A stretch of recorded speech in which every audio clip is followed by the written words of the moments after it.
There are two kinds of people in this world. The people who fail to do what they know they should, and those who keep doing things they know they shouldn't. Guess what? You're both. Hi, I'm your host, life and business coach, Marcy Barker, aka your loving kick in the pants.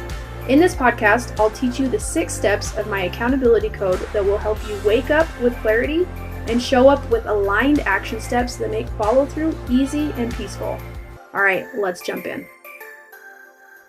Good evening, my beautiful people. I'm excited to share with you a podcast episode about improving your social media. Now, I know I've talked about this quite a few times because I spend a lot of time on social media and I see a lot of people who are trying to use social media to grow their business, but in my opinion, they're missing the mark. And why do I say that? Because I talk to a lot of people who complain that their social media is not working. So in today's podcast episode, I want to give you a loving kick in the pants on making your social media content more engaging, more fun, and ultimately making you money. Because why are you on social media if it's not making you money? Now, I get it. You're like, oh, I like to keep in contact with my friends on Facebook. And that's totally fine. But you're probably going to keep listening to this podcast episode because you want to make more money from your time on social media. So the very first thing I want to talk about, 3 different tips. The first one is content. Second one is being authentic. And the third one is analyze and adapt. And I want to share these with you in a quick way because I don't want to overwhelm you. I don't feel like everybody needs a 101 social media lesson. I feel like there's very small things that we can do to tweak what we're doing in order to get more bang for our buck.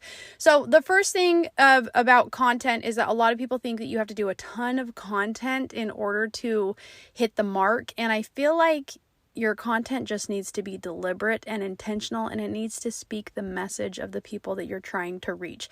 So a lot of times people will go and make sure, oh, I want to post every single day, or I need to do 3 reels.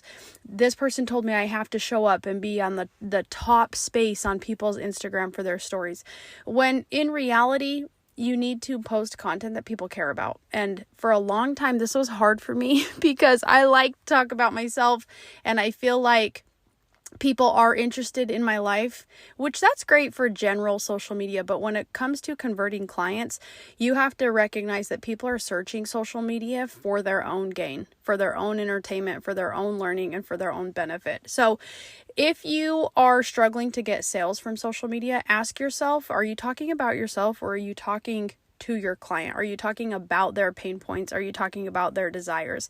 Go through your last 30 days of content and ask yourself how many of those posts spoke to your clients. And you can even ask your ideal clients, hey, did any of my posts speak to you the last month? And see what they say. Hey listeners, the message of waking up and showing up is yours for the taking. In fact, it's free. I've recorded my entire audiobook and I'd love for you to consume it between episodes. Head to marcybarker.com to get instant access to the accountability code Wake Up and Show Up. All right, let's jump back in. The second one is to engage authentically. And this just makes me laugh because when I had an assistant who helped me with my social media, she was so good at going through responses and not entirely pretending to be me, but she would give responses that were ambiguous. Like I scheduled a post about wanting it to be summertime, and I posted a picture of me on a kayak on a lake, and somebody asked, oh, how is the dam this summer? I've heard it's low. And she would comment and she said, oh, it's not too bad. And I'm like, she did not even answer the question, but it's a response that somebody be like, oh, okay, it's not too bad. So there's actually a reason I don't have a social media person now, because there's reasons that I recognized that I didn't want to be painted as, well, it's not even that.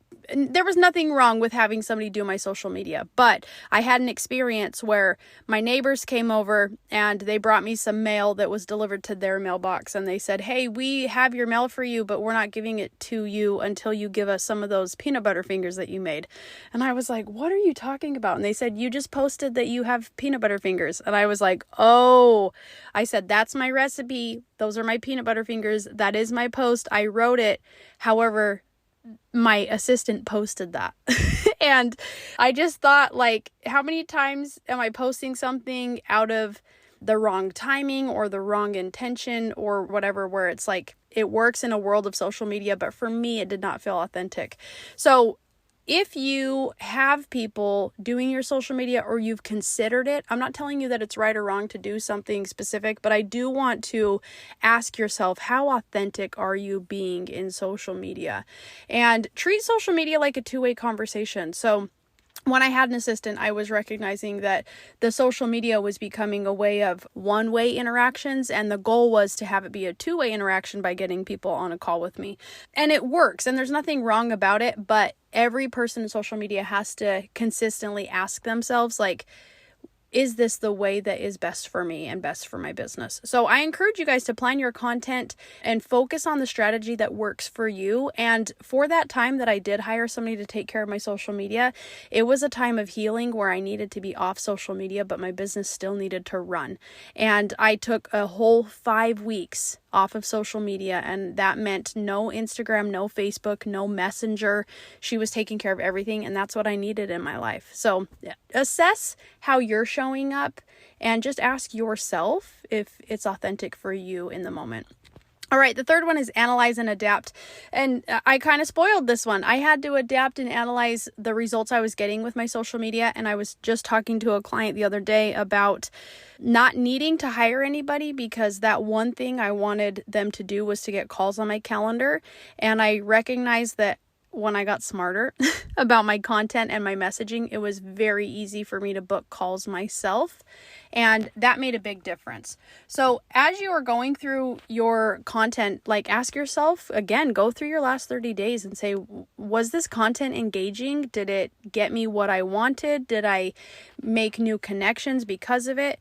Utilize the insights and the analytics, even like likes and comments, to see if what you're posting is actually relevant and if it's something that you should keep doing or if it's something you should adapt. And what's coming to mind too is I was listening to a book from Gary Vee, and he said that if he had a daughter that wanted to become an influencer, he would not encourage her to follow her passions. He said, I would encourage her to post what people like, what gets the most comments, what gets the most engagement, because if you're creating content for the internet, then you have to make sure the internet is accepting of it. And in my Facebook group, this is actually something I teach people, because there are some people who will post a lot in my Facebook group and it gets zero engagement. And I have to break the news to them that their content sucks. And it's not that it sucks for them and their business, but it sucks for the audience that they're trying to reach or they're trying to post to.